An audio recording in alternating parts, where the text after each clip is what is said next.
Welcome to the Rebuild Podcast. I'm your host, Jason Sykes. Each week, I sit down with people who have faced life's toughest challenges and come out victorious, along with mental health experts, coaches, and leaders. We explore powerful stories of transformation, faith, and practical strategies for building a life of purpose and resilience. This is the Rebuild Podcast.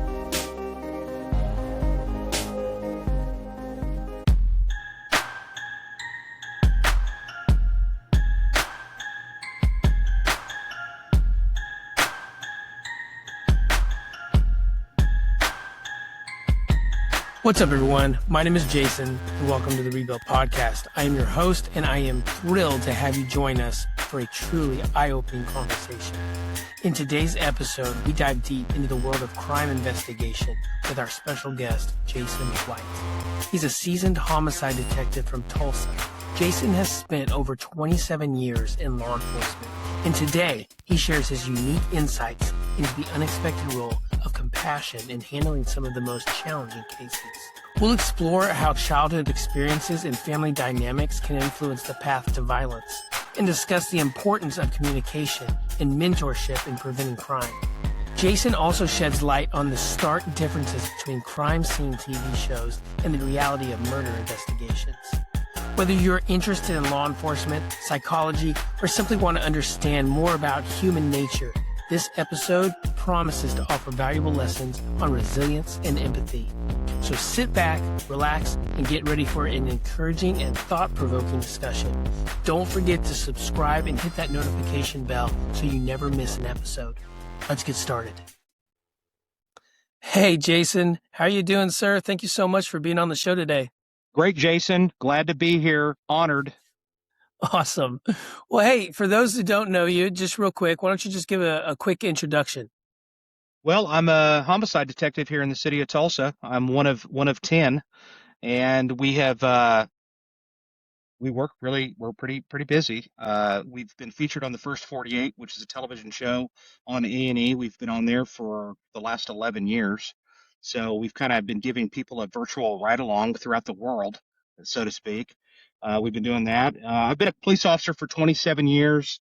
Of course, I started out in a police car, and from there, I've worked in a variety of assignments that has included the streets. I've worked street crimes, undercover narcotics. I went back to the streets. Then I went on and became a school resource officer for a couple of years in North Tulsa. And then from there, I became a crime scene detective where I worked for about a year and a half. And then I went on to homicide. And I've worked in the homicide unit for about 16 and a half years. It's something that I have wanted to do. My dream job, I wanted to do it since I was about 6 years old, which is completely not normal. I get it. But it's something that I really wanted to do from, being exposed to some really infamous murders in Los Angeles when I was a little kid and we lived there. So that was one of the reasons that I kind of opened my eyes to it, from the Hillside Stranglers case to the Manson murders. And that was just something that I was like, oh man, that's what I want to do. And so it just took me a long time. I got a little sidetracked and worked in the medical field for about 10 years, before becoming a cop. But that's kind of my story in a very quick nutshell. So the homicides that you kind of experienced in Los Angeles, that's what did it for you. That's what really put the thought in your head. Well, yeah, we lived really close to Sharon Tate's house. So, and that's where the Manson murders took place. And so, yeah, I can remember I'm gonna turn that off. I remember when I was a little kid and the book Helter Skelter came out, and that actually came out in 1974. My parents were reading it, Yep. and my dad was a highway patrolman with California Highway Patrol, so like a real life CHIPS guy. And so I can remember my dad telling my mom, don't be going up to that house. And so when he went to work, my mom loaded me into the car, and she grabbed the other highway patrolman's wife that lived across the hall, and we drove up to that house. And so I remember that. Yeah, and I remember listening to him talking about it, and I remember seeing the corner of the house. I knew something really bad had happened there, and then from there, I can remember kind of sneaking peeks into the book Helter Skelter. I still have that book here, as a matter of fact, the same one. And then of course, shortly thereafter, Angelo Bono and Kenneth Bianchi who were the Hillside Stranglers, were running around Los Angeles, and I can just remember back then there was three channels on TV that you would watch, and you'd have dinner, with your parents right there watching TV. Usually it'd be going on in the background and watching the news. That was normal. And just Hmm. the almost daily media about the Hillside Stranglers was going on. And there was literally a palpable fear that gripped Los Angeles. I mean, I can remember it as a kid. I remember hearing my dad tell my mom, "You need to be careful. There's a freaking killer running around out here." And it just kind of stuck with me. And then over the years from that point, I can remember just kind of as I grew up, my mom would say, "Hey, you need to read In Cold Blood by Truman Capote. It's a good book. You'll like it." And then I would read that. And then I would read something else like Fatal Vision. And then, I'd start watching movies about this stuff. And I remember when the movie Helter Skelter came on in the mid 70s and everybody was watching Hmm. it. We lived in LA at the time. Everybody was watching that movie. And so it was just something that really stuck in my head, and it was something that it just interested me. And I was like, as a kid, I said, I'm going to do that one day. And it just took me. And then there was a few events that happened in my lifetime, and I've told this many, many times, but I got sidetracked in the medical field. I worked in the burn center. I worked in surgery for a long time, and then from there, there was a few events that kind of made me go back after that, and which was Waco, the standoff in Waco, Hmm. and then Yeah. the OJ Simpson case, and then of course the Oklahoma City Okay. bombing. The bombing is what really Yeah. made me want to do it. So Wow. Wow. That is fascinating, man. That you don't meet somebody every day who's been around the Manson murders. yeah, well, And I know somebody that's actually he's kind of like a Manson. He's a Manson historian. I mean, this guy's named Scott Michaels. He's the one that did 6 Degrees of Helter Skelter. I'm going to call him a friend. I mean, we don't hang out and chop it up all the time, but I know him and I've got his number. And I've had him on my podcast, and basically, he's a fascinating individual. I mean, well, let me put it this way: he was the creative consultant for Quentin Tarantino on the movie Once Upon a Time in Hollywood. So the guy knows what he's talking about. oh wow. Yeah, That was a good movie. but that case is Wow. really that's probably my favorite homicide case to talk about of them all because Yeah. it's got everything. It's got sex, drugs, rock and roll, and famous people all wrapped up into one. And I was just in LA Hmm. and I made a point and I went out to Spawn Ranch and I actually went by the La Bianca house. So just it's just an interesting story to me and I'm a homicide detective and I'm a kind of a student of murder and I love talking about it, you Yeah. know? Yeah. Yeah. And I mean, you've seen I mean, with what you do, you've obviously seen the absolute worst in people. Oh yeah. Uh, and it's like you've seen sometimes on their bravest. You've seen you've seen it all. What would you say that like something people don't understand about humanity, about human nature, until they've seen what you've seen? Mm, that's kind of that's a deep question. Starting off deep. Well, I'll tell you what. I I think that this job affects everybody a little bit differently. I mean, it depends a lot upon what they would see, what they've experienced, what their life was like before they Hmm. entered into a job like this. I mean, for me, I mean, I've been dealing with death since I was 18, just because of the medical field. So I've been around it. Mm.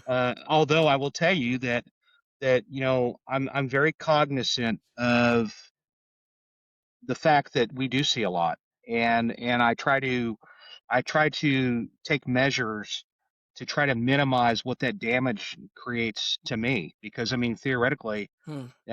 we are looking at JPEG files oftentimes that I don't want these things to come back and haunt me 10 years after I've left Yeah. this profession. So I kind of Yeah. It's like, one of the things that I do, and I highly recommend it to even when I do a presentation, because I do those a lot too, and I always recommend to people after even watching one of my presentations to listen to EMDR radio or music, EMDR music, which is on YouTube and it's free, and just play that on your phone while you're sleeping at night and what that does is it helps your brain digest all these JPEG files or just kind of the stuff that we deal with, and it helps your brain breathe and relax.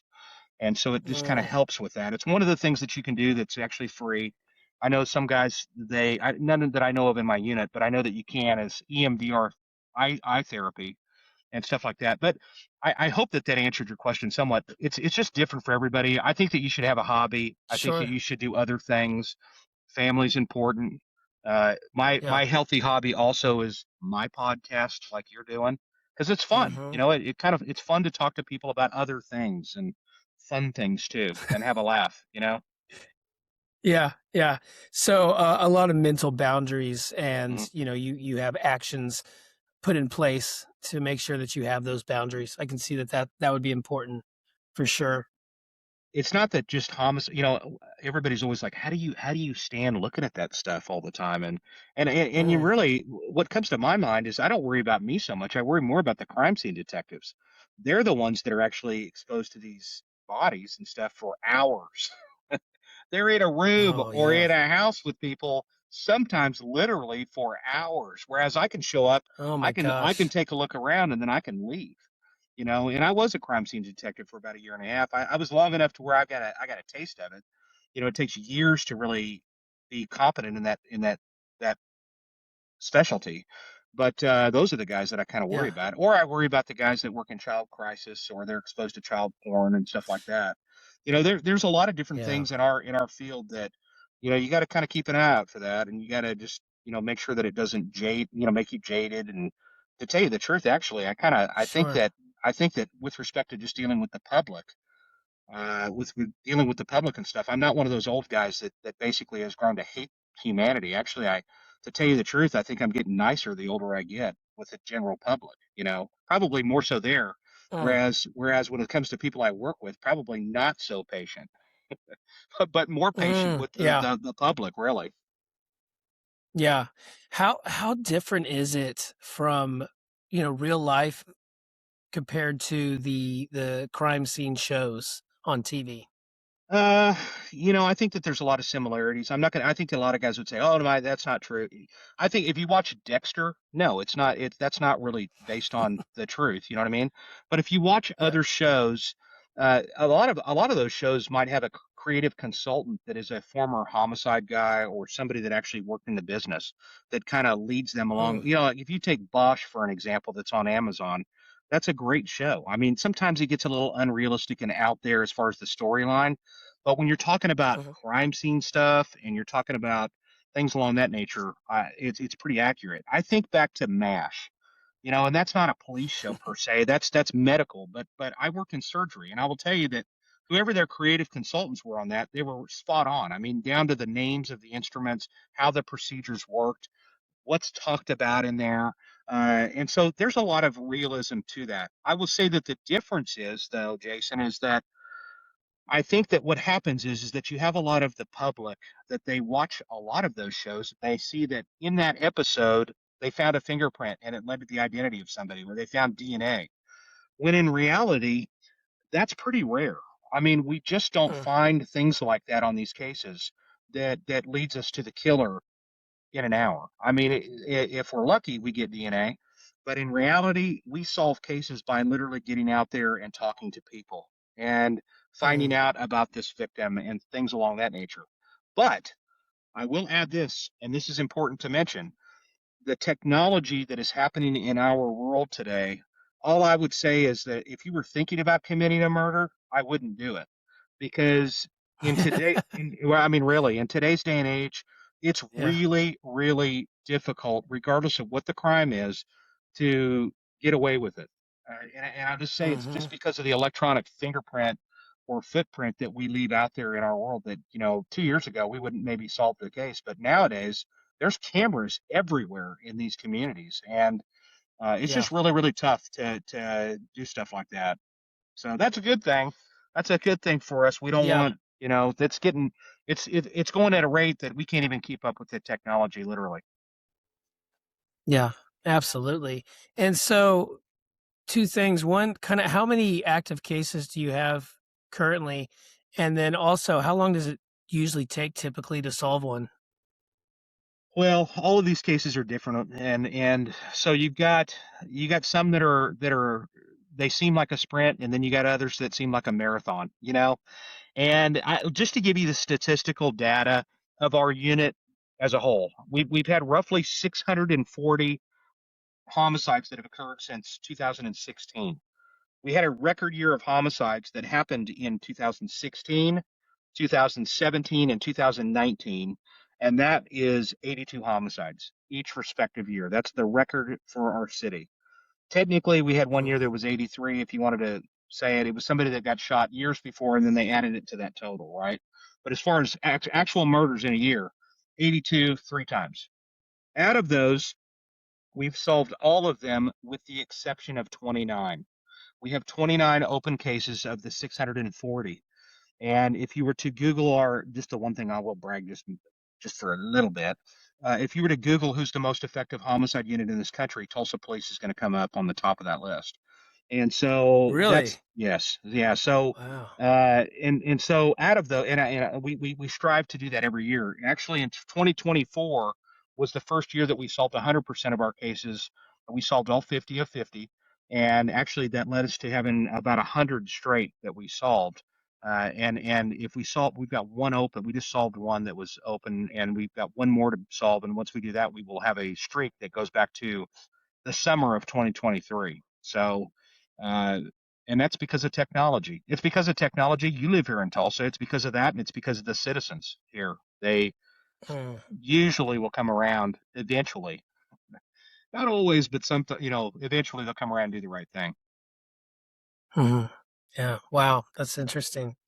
So, kind of focusing a little more on the actual people, maybe the psychology of the people that find themselves committing murder or going down that path. I mean, in your experience, what would you say is kind of the first steps that, maybe their life starts going off the rails? What have you seen? Well, I think drugs and alcohol certainly play a huge part in people's lives, Hmm. and it makes people do stupid things, oftentimes. I can tell you that I think that in our society today, we have issues when it comes to conflict resolution.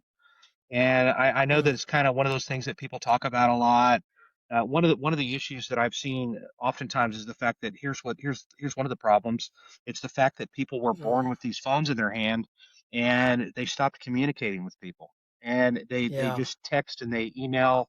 And back when I was a kid, back when I was in high school, man, we had like 100-foot long cord, the phone cord. And my parents, after about 3 hours of me being on the phone, would be like, "Get off the phone," you know Yeah. and people of today, and I ran into that. I was also a crisis negotiator for over a decade, and for the SWAT team. And one of the things that I Oh, wow. I I can tell you right now is that people, it's difficult. This younger generation and these younger generations as they come up, they are not as effective at communicating with one another. And cops are the same way. We see the same thing with police officers.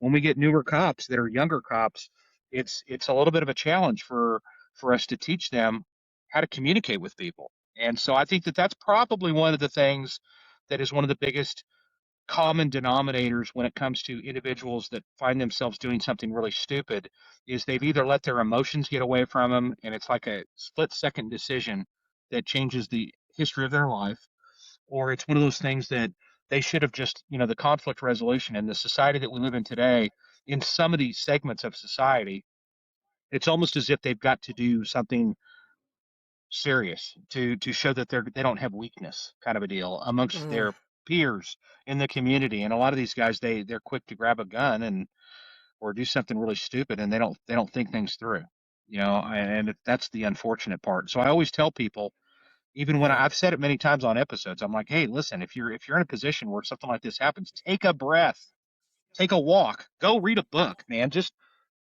leave the Mm. situation and let things simmer down and move on. Move. I don't know. Do something, but don't ruin your life over something like this.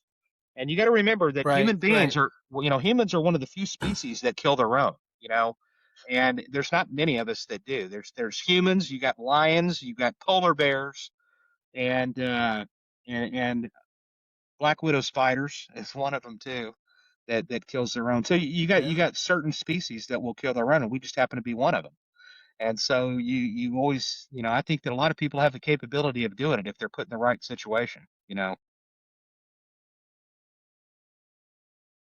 Yeah. Wow. Do you think that? some of the problem might be that they don't have both parents in the home or they Oh, don't have people bringing them up in the right direction. absolutely. That's another thing that I'm glad you bring that up because, quite frankly, that's a huge reason. And I'm not knocking on the moms out there, but in reality, the biggest reason really is the lack of the fathers in the home. And it's not like I said, it's nothing against the moms. Hmm. It's the moms are out there trying to work and they're trying to keep the bills Yeah. paid, etc. Whereas you got a lot of these kids, they're not supervised, and and you find them out there running the streets. You find them getting introduced in some of these schools to the gang world, and they get that. What happens is that number one, this is how it works, and this is coming back from school resource days, and what I learned from that is that a lot of these kids, when they're young and they're getting into trouble, they're doing it for attention. They're not getting positive attention, so therefore they seek out that attention of any kind, and they see that they get attention when they're not behaving and they're not doing the right thing, and that's kind of how it starts.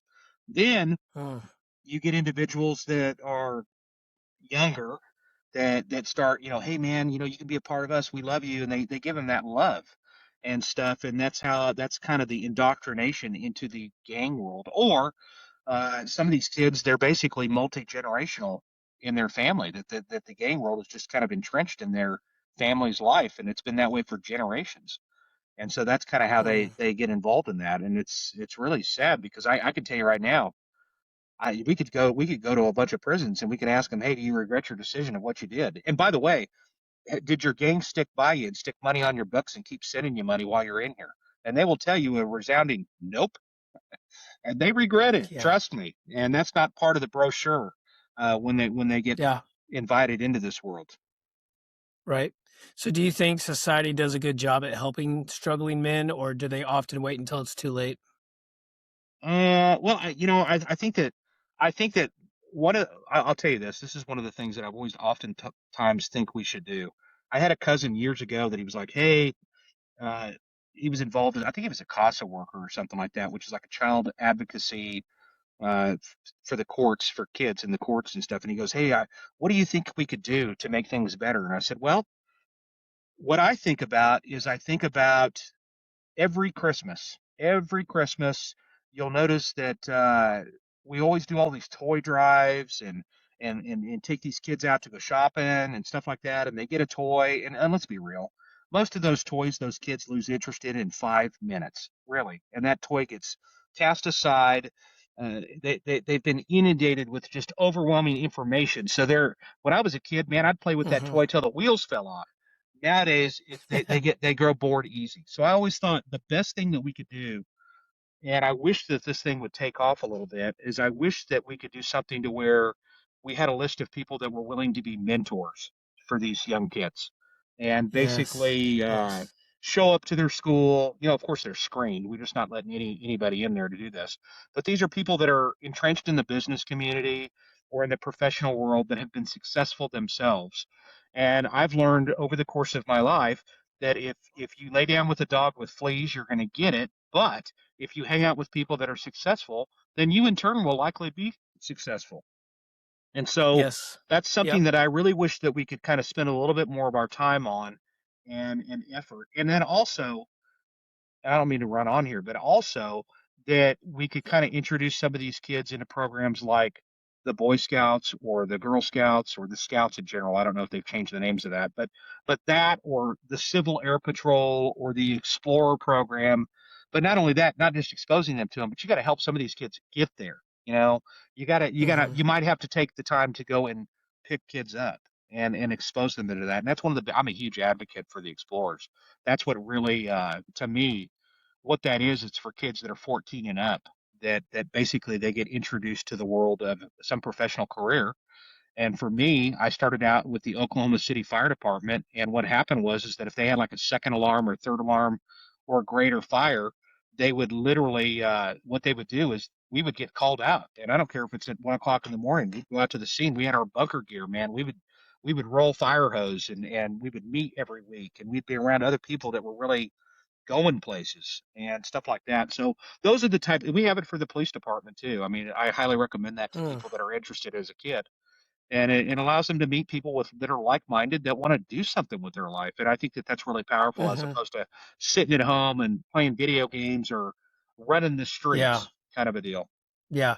No, that's good. I also have a passion for that. I do work with organizations like the Dream Center Good. and Tulsa Dream Center, Yep. Youth Works Tulsa, things like that.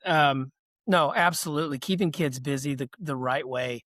Hmm. And you really hit the nail on the head when we were talking about parents not being, I mean, the fathers leaving, moms, they're working, they're doing the best they can, but specifically talking about the men, even at their best day, they can't train men to be men because they're not men. There's a certain thing that a boy needs from his father that says, Right. "Hey, this is how you be a man, son. This is the way that you respect women. This is the way that you enter the world."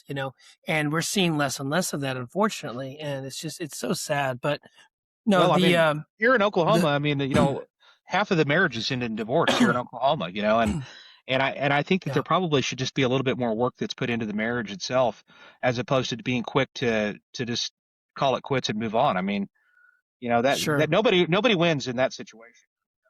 It's, I think right, there's a lot of right. marriages that Well, and theoretically could be saved. Yeah. yeah, well, and for me specifically, I was divorced, and So was it I. took a long time.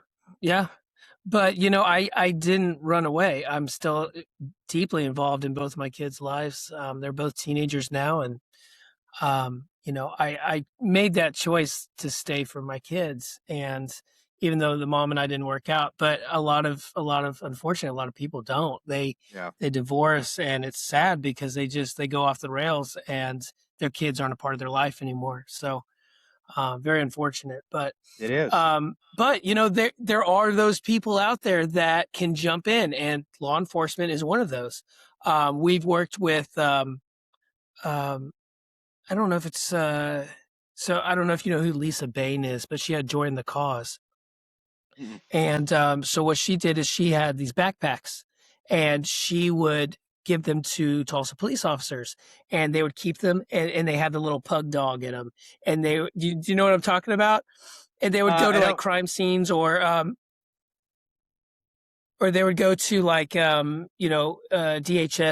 situations, and these kids, and they would give them these backpacks that would keep them entertained and happy while the parents are on drugs or getting arrested or something like that. Mhm. And it was a little bit of mentorship. Yeah. And so and you're gonna say something. Well, I've been off the streets for over 18 years, so I have no doubt that that exists. Okay. I know that I think if that's going on out there, I love it. I really do. I mean, there's Yeah. sometimes that we don't get to see that necessarily. But I love that because we don't want their vivid memory of the cops taking their parents away and ruining their life in their mind, right? And Yeah. we want to try to listen. We as the police, I just have to mention this. We as the police, the big, it's not a secret. I mean, we try to go out there and we're not just out there arresting people. We're out there helping people too. We do a lot of Hmm. that. There's a lot of Sure. cops. Now, granted, I also say this in that we're like toys in a Cracker Jacks box. All cops are different. Okay. And Yeah. so I've seen cops that are just exceptional at that to just they'll follow up and they'll check things out. I can remember a story that was on Cops years and years ago. It's my favorite scene in Cops ever. And there was a police officer that went to a house. It was in Florida. They go to a domestic call, and there was this little it was a little black girl that was probably, man, she had to have been like 5 years old. And she just looked up at that police officer. It was a female police officer, and she goes, "Can I go home with you?" And it just broke your Huh. heart. I mean, and she goes, "No, you can't come home with me, but I'll check on you." She goes, "Please, can you come by tonight? And can you come by tomorrow?" Oh, And it was one of those moments where I was like, "Oh my gosh, you just want to take that child and you want to take her home with you. You do." And yeah. I've had that Yeah. happen for me too. I had a kid do the same thing. He wanted to come home and live at my house, and I was like, "Buddy, I can't do that, but I'm going to check on you." And it's happened. And but we as a society, I think that we just need to focus a little bit more on, Maybe they need to have some classes about that when they're in high school. How to balance a Hmm. checkbook, how to not get into debt when you get out of high school, and kind of like home ec. I mean, they used to have a home economics class that that's what they had back when I was in high school. I don't even think Yep. they have that anymore, Yep. and it's really kind of a shame. They should do that where you're kind of talking about Yeah. life lessons. Yeah. Yeah. There's a really good book called Becoming a Man for the 21st Century, and it's just a bunch of stuff that your dad should have taught you by now. And it's a really good book. And I'm actually working on my second book, and it's not completely organized yet, but it's something of the defined man, and it's just an example of different things that men should know. And but it's been really fun to write. But it's yeah, I mean, you'd be surprised, or not you specifically, but people would be surprised how much of things that you take for granted that people should know by Hmm. now Yeah. as an adults, and they don't, because nobody ever taught them. Nobody took the Yeah. time to explain it and teach it to them. That's right.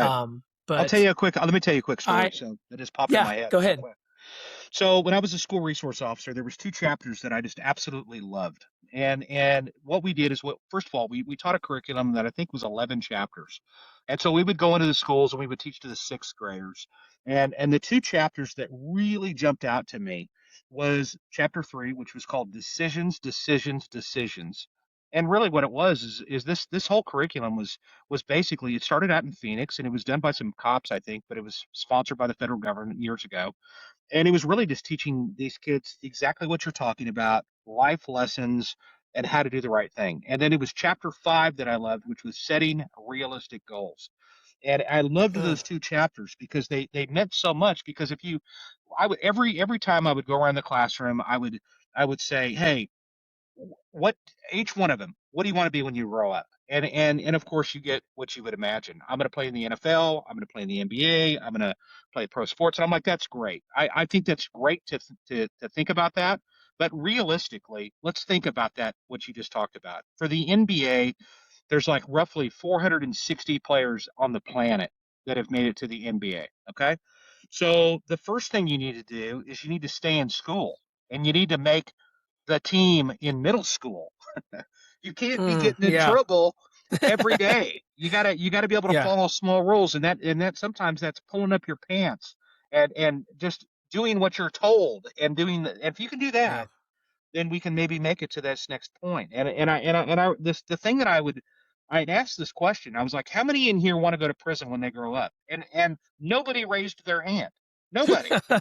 And I'm like, well, that's good, Shocked. because really all you have to do is just follow directions. That's it. I mean, Yeah. what school is it teaches you where to go to get the answers in life. That's it. And really, Hmm. they're prepping you and they're teaching you how to follow rules. Your best employees at school are the ones that make the A's. The ones that are the poor Mm, employees, they're the ones that make the F. And I would explain that to them, and I'd say, listen, you're not getting paid big money now, but if you are a good employee in school, you will be one of those people that make a lot of money one day, and you're gonna and hopefully you're gonna have happiness with it, because that's what you want. But mm, and there's plenty of people that are in those schools and stuff that are willing to walk through yeah. fire. They'll walk through fire for you. It's just that So the would kids you, also have to want to do it. yeah, would you say that school is a big factor that separates men who stay grounded from those who self-destruct? I think that it's strange now, because I don't know what it was like when you went to school, but for me, you would be able to take your books home with you. You'd have homework. Mm, And yeah. nowadays, none of these kids even take a book home. They have a book that they check out when they walk into the classroom. And I asked about that. I was like, what in the heck is going on here? And they said, "Oh yeah, we can't let that book walk out of here. We'll never see it again." And if I didn't bring a Jeez. book back home, if I didn't bring a book back, I'm paying for that book. My parents are paying for it. You know what I mean? So Yeah. I think that we've gotten to a point where I do think that school is a. You've got to remember, these kids are spending a tremendous amount of their time in school, and they're there. It's like work. And I think that parents, they need to make sure that their kids are there, and they need to make sure that they're there on time, and that they take pride in that, and get them involved in activities and all this, that, and the other.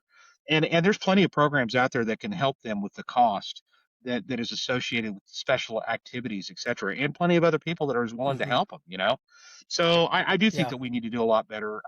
The problem is that let me give you a key problem that comes to mind. When I started out and I was a school resource officer back in the day, there was 12 school resource officers in the city of Tulsa. There was 12 of us.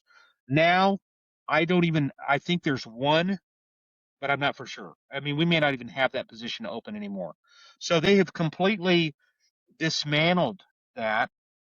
And what I'm getting at is that, it's kind of nice to have police officers in these schools and stuff. They really served more as they kind of just helped. They would help kids along, and they got to know them, and they got to share with kids that, hey, cops aren't all bad. And granted, I will say this. I Hmm. mean, most of the time you're going to have cops in schools that have they have some issues and stuff like that. But it's kind of good to have them around, and I think that program, by getting rid of it, is kind of it hurts. It's something Yeah. that's noticed. I think that they could still probably try to find. If I had to criticize anything about our police department, I wish they made that a little bit more of a priority for down the line. I did it. I didn't really love it as a job, but it's a necessary job to have, and there's plenty of cops that are willing to do stuff like that. And furthermore, there's other cities that they do stuff like the police athletic league, and that stuff we don't do here either. And so, I don't know really what the answer. If I could figure out the answer, Jason, I'm going to tell you something right now. I'd be winning tons of. I'd probably win the Nobel Peace Prize and all this other stuff. I'd have awards come raining awards, but we have to continue to look and strive to do things better. And that's what I Yeah. really emphasize. Yeah. Yeah. Well, and I think a lot of it does start with mentorship, with the personal aspect, That's right. people relating with other people, and showing that somebody cares about them. Right. A lot of people act out because they feel that they're abandoned. Nobody Yeah. cares for them. And so, like, speaking of the mentorship, I mean, have you ever arrested or investigated anyone who later, you've seen general turnaround? Maybe you've said something to them. What was that like? Well, I've certainly came across people in the course of my 27 years. I mean, I had a guy that came over here to estimate my roof once, and he goes, "Hey, man, you arrested me," and I was like, "What? I'm not even a cop." You know what I mean? It's kind of like, wait a second. And he goes, "No, no, man, it's cool. You ran a search warrant on my house, and you had a talk with me, and actually, that was the best thing that I could have ever went through, and it really straightened me up, and I was able to get on the right path." I've met people all over the place, and the thing about it is that I try to treat people. Listen, it's an individual thing for each cop. Mhm. We have the power. We've got a tremendous amount of power. We are in a lot of people's homes. We are around people all the time, and I will tell you that we can move mountains. We really can. Mm. If you take that extra time to maybe just visit with people and try to come up with a Yeah. solution or provide things. One of the neatest things I ever saw in my career, and it's something that I remember. I was at a house, and I don't remember what the call was that I was there for, but I was standing there, and it was around Christmas time, and it's crazy how few houses have Christmas trees that I would go to, and there would be no presents under the tree. But there was one thing that really stood out to me, and it was a magnet on the refrigerator, and it said 100 things to tell your child. And it was like, I'm proud of you. Great job. Way to Mm. go. You know, super. Yeah. All these positive things that I thought, God, man, there was somebody who was it's Frank Serpico. The guy he's known for he's really famous in the world of policing. He's the guy that kind of uncovered a lot of the NYPD corruption back in the early 70s. And Frank Serpico, there's a movie that Al Pacino played him in from the early 70s. And I just saw a post. I'm getting to know him right now, and I saw a post that he had put out, and he had said, "If only people just talked nice to people." And you know Yeah. what? He's got a point. I mean, and that's Mm. really how simple it is. I mean, from just asking somebody, "Hey, man, how you doing? You doing all right? Great." And Yeah. and trying that as opposed to being mean and being, Yeah. ignore, that kind of stuff. It's so simple. That's right. It's so Yeah. simple, and how. it's so simple. And how cool would it be if we just tried it as an experiment, you know, and Yeah. and that kind of a thing. S- So for these people who have already kind of crossed the line, where do you feel that redemption actually begins for them?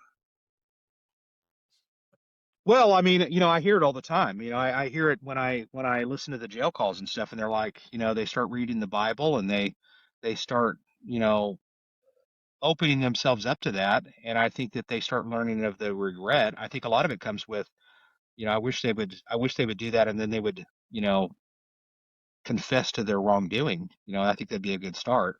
Of course, that's my Mhm. world. That's my world talking. But listen, I think that a lot of these guys, I think that I've met many inmates. I'm kind of a softy, man. My heart goes out to a lot of these people that have made poor decisions, and I always try to encourage them. And I'll tell you this. I've got a on my podcast. I went to a prison up in Illinois, and I was going up there to interview a male inmate. Okay. And while I walked into the lobby of this prison, it was a federal prison. I walked into the lobby, there was a female inmate in there, and she goes, "I know who you are." And I was like, "Oh yeah?" She goes, "Yeah, we watch you all the time on TV in the cell block. We think you're great." And I was like, "Well, that's cool." I know she wasn't supposed to be talking to me, but I didn't care. And the guard and the correction officers weren't saying anything about it. Well, about a year after that, and that was that. She was just happy, and she went on doing her thing. She was cleaning the windows. So she was basically a trustee from the female prison that was next door. She's coming over there and doing that.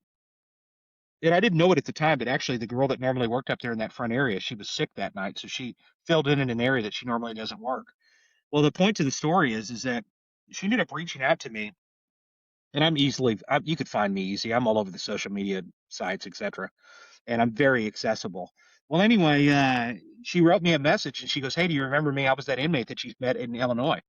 And I was like, "Yeah, yeah, I do." And she goes, "Well, I'm out now, and I'm doing really good, and I just wanted you to know that."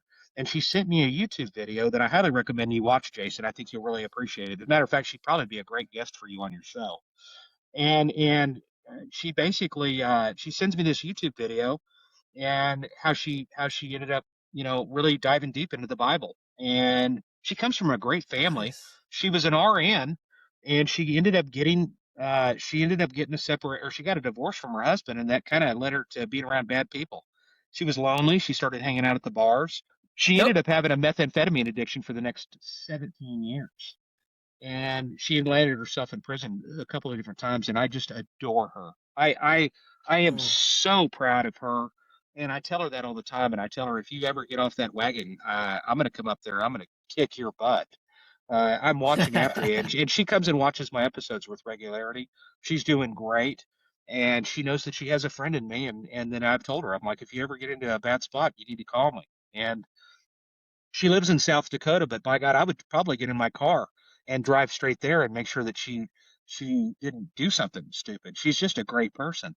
And so there are people out there that I think and she'll be the first one to tell you that she learned nothing positive while she was in prison. I mean, it was all a personal decision on her part to basically turn herself to her belief in God and really Mm. dive into that, and that helped her. And I'll Yes. tell you something. I It's see good. there's a lot of inmates that do that, and she is a shining example of success.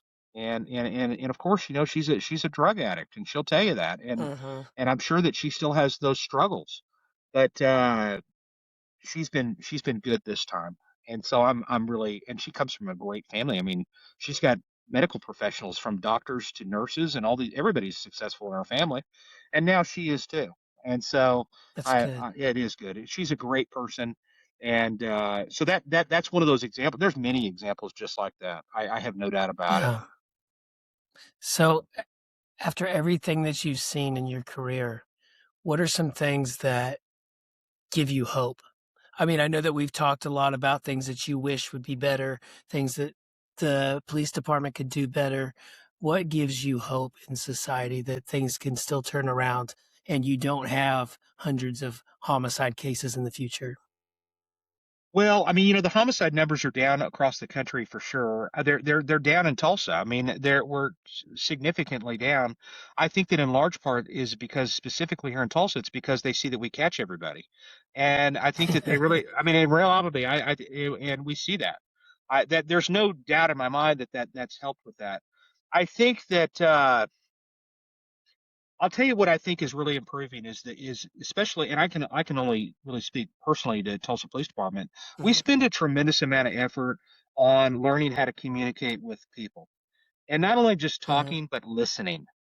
And so we're probably one of the departments that's really top tier when it comes to the amount of effort that we spend on that. And if you were to watch us on any television programs, you'll notice that we have a level of professionalism about us that really kind of stands out. And I think that's good. I think that we have here in Tulsa, we have a tremendous relationship with not only the public, but with the media here. We really do. We just don't have that division that you see in a lot of other communities. Even so much that we've had issues that generally cause riots in other cities. And I'm not saying that people haven't come here wanting to protest and go a little bit crazy. But mhm, really, the vast majority of the public here, they just don't want that. They want to have that good relationship with us. They've seen how that works, and it's a constant battle. Believe me, it's well, I don't even like the word battle. It's a constant effort that takes place, and it mhm, takes two. I mean, you can't just do it, and they have to be a part of this too. And I just mhm, ran into this with a family that was like, they were refusing to speak with me, and I'm like, look, we got to work together here. That's how this works, and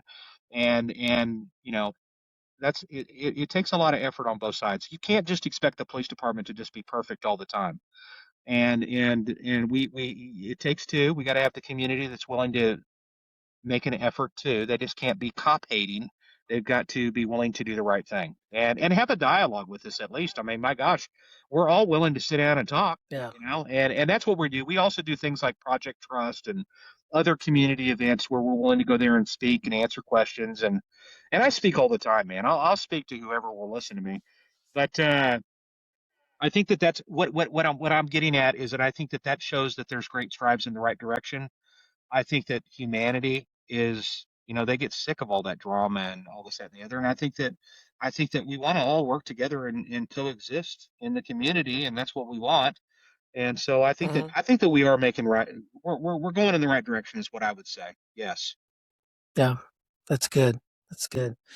Okay, well, no episode with a homicide detective would be complete without some, you know, pretty good stories, some pretty good questions. First one is, without naming details, obviously, what's the most intense moment you've experienced on the job?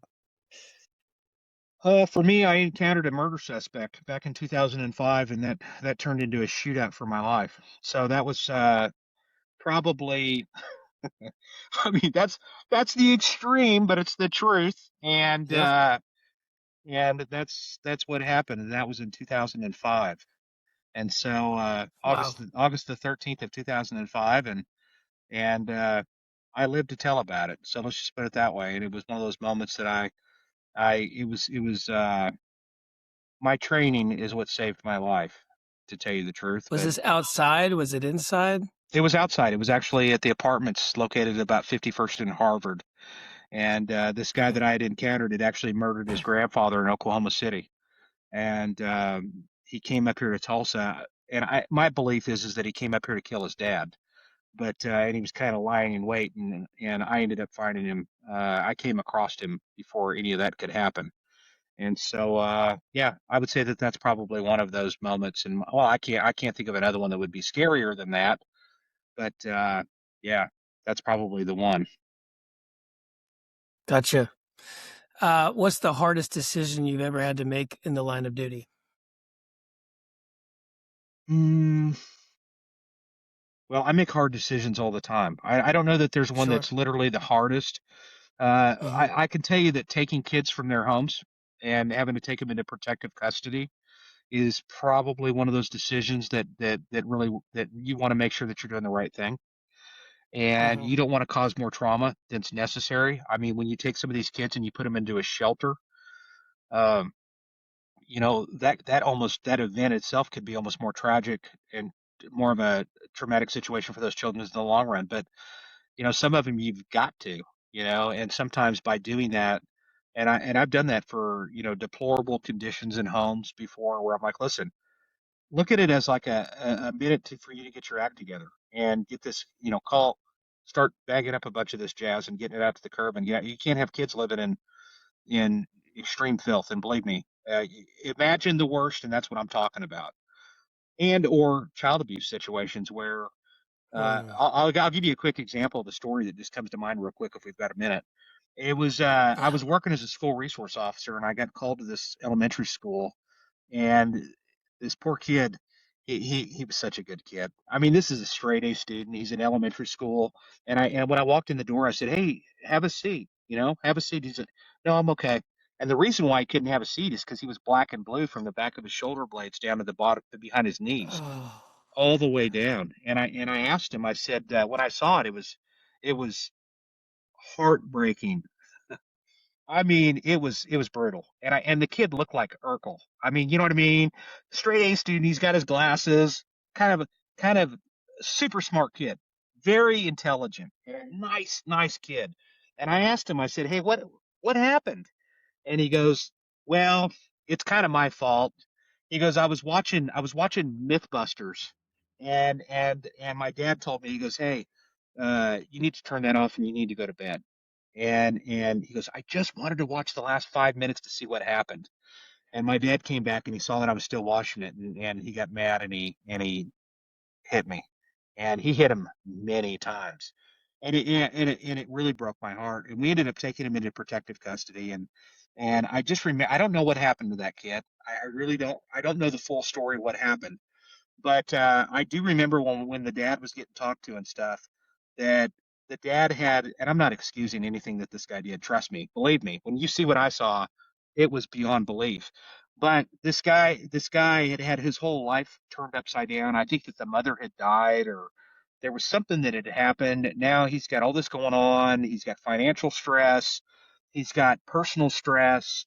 He's got just a mountain of stress in this guy's life, and I think that it all culminated. I don't. This wasn't like a regular thing, and I think that just something broke in this guy, and then this would happen. This is what happened, and I really hope that whatever happened, I hope that that kid, either this never happened to him again, or and the dad got whatever the help he needed, etc. But it was one of those that I was, that was a tough decision, but it was one that needed to happen. mhm. But we ran across stories Man, like that all the time, in that job. Believe me. man. Yeah, I don't know how you keep from just not losing your temper. I was getting mad just hearing that story. Yeah, I mean, the thing of it is, and I've had to tell young cops this all the time, because you always hear these young cops go, "I would never be." I don't know how you kept from just beating the guy. And I'm like, well, number one, you're not getting anywhere by doing anything like that. You're going to end up ruining your career. And second of all, Mhm, why would this guy ever tell you what happened if you're yelling and screaming at this guy? I mean, where are you going to get with that? I mean, that's not going to solve anything. The fact of the matter is that we need to be above that, and we need to be act professionally in every situation, and that's kind of what we're expected to do by the public, and that's why we got hired in this position, that we can keep mhm. a level head, etc. Most of us can Better anyway. man than better man than me on that one. I'll admit that one. Yeah, Um, have you has there ever been a time you walked into a crime scene and you just knew that this was going to change you? that is a great question. I'll tell you what. There was two that happened in 2024. One of them was on New Year's Day. It was a 12-year-old that ended up getting murdered. And I can remember while I was standing there in the living room, both of these cases are still ongoing, so I really can't get too deep into them. But I just remember that uh, I kind of had a sick feeling in the gut of my stomach, and I stood there as I was looking at this young man dead, and I was like, have I reached the point that I've just seen enough? I mean, I literally had a sick feeling in the gut of my stomach. I could feel it. And then I went to work. I continued to work this case, and it was my case. And then the next month after that, I went to a domestic violence murder that was mine as well. And it was horrific. It was over the top, and I literally felt that same feeling in my gut of my stomach where I literally felt nauseated. You know, I was just like disgusted that somebody had the ability to do that, you know? And then I sat there and I thought, I was standing there and while I was standing there and I was looking at this, I was like, oh, wait a second. Thank you. I'm still human. I'm still human. Because what I tell people a lot is I'm like, if this job does not affect you, if you're one of those people that you're not bothered to some extent by what we are exposed to, then you should not be doing this job. Okay. You shouldn't be here if you don't have the ability to feel for people, to empathize for them, to sympathize with them. You should not do this job. And trust me, uh, there are those out there in the world that do this job that are like that. I mean, there's just no doubt about it. So I would say for me, when I had the realization that I'm still human, and it was almost like I was relieved, you know, honestly. Now I was still bothered by it, make no mistake about it, and it still bothers me today when I think about it. But I still it shows me that I'm not jaded to it. I'm not immune to this. I'm still I still have a heart, and it really that's I think you should. I really do. Wow, that's really good. Yeah. Police officers when they interview to become a police officer, you always hear that, why do you want to do this? And you'll get the, well, I want to, if I could just help one person. I've never lived by that philosophy. I wanted to help somebody every day, and I think that there's plenty of those people that you can find out there in the community, and sometimes it's just being nice. Sometimes it's giving somebody a break. Sometimes it's not writing three tickets because you can. you know, Mm, it's literally just trying to do the right thing, and I think that if you do that, there was years and years ago, I can remember this happening on a call where we were working a crime scene, and I remember asking this young cop, I said, "Hey, how's it going? How's it going?" We were up in North Tulsa.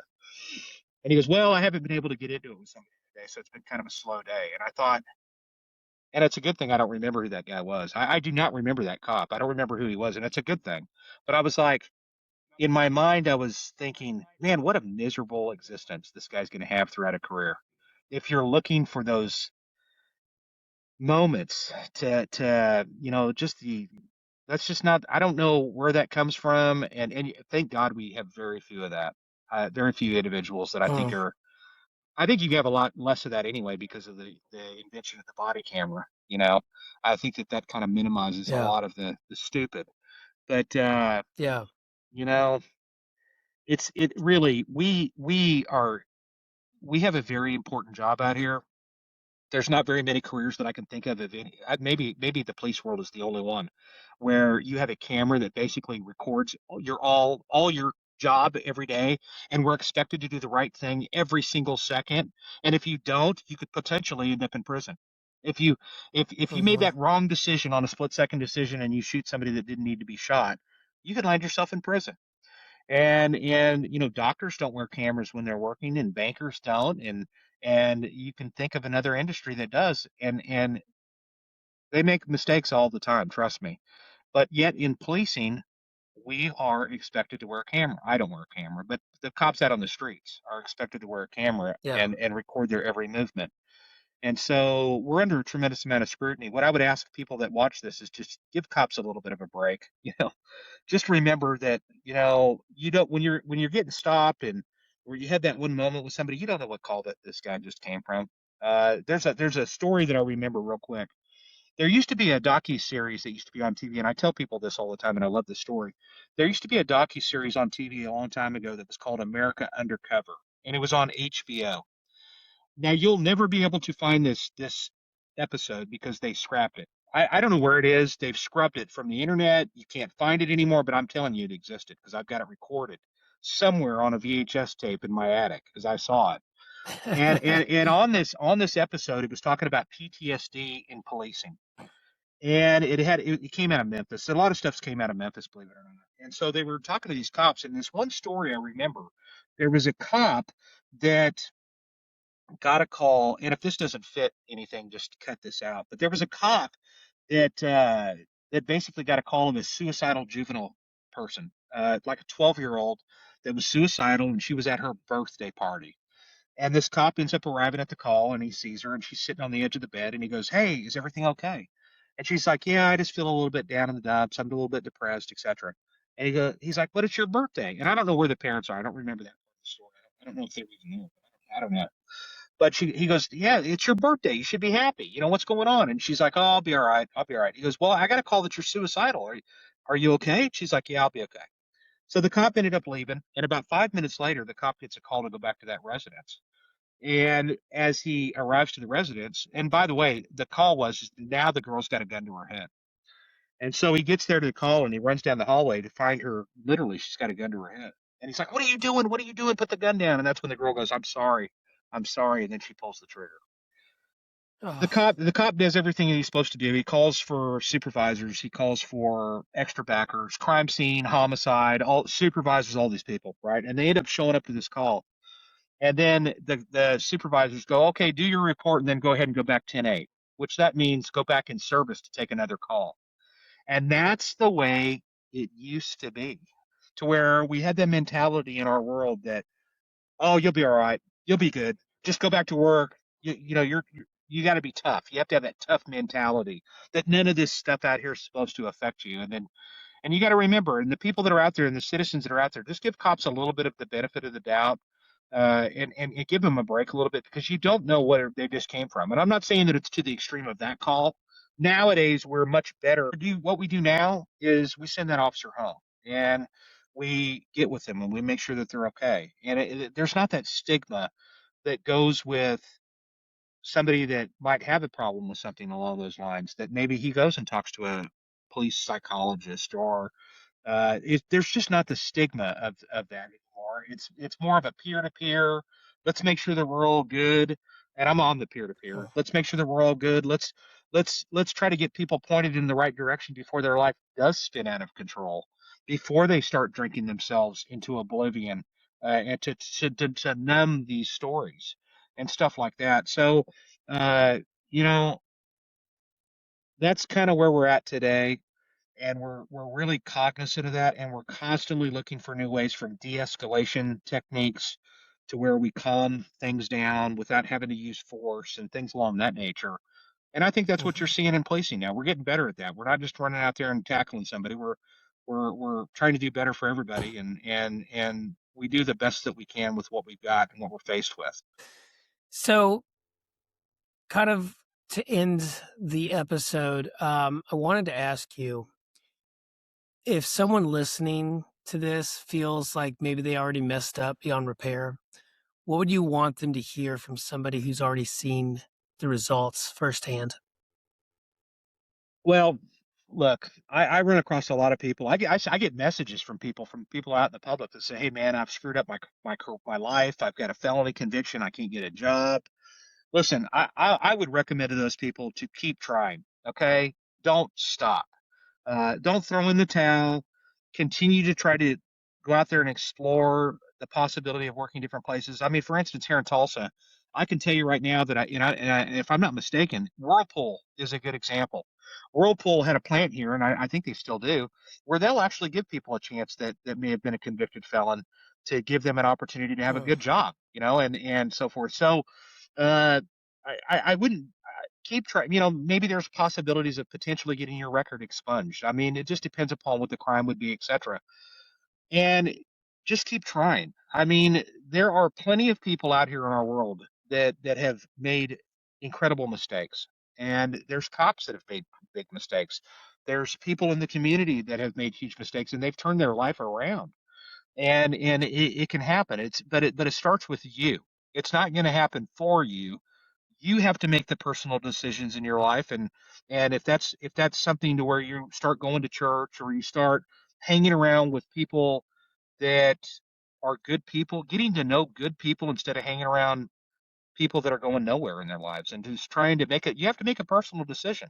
maybe re-educate yourself, try to educate yourself to be a smarter person, and to just better yourself entirely. Be that much better of a father, or a mother, or you know, work harder to clean your house and to have pride in where you're living and those little things. And I think that they compound. There's a really good story, and I can't recite it. There's no way I can. But if you find one of the best speeches that was ever made, it happened to be made at somebody. I think he made it at a commencement speech at a graduation, and it went viral. Man, this speech is incredible.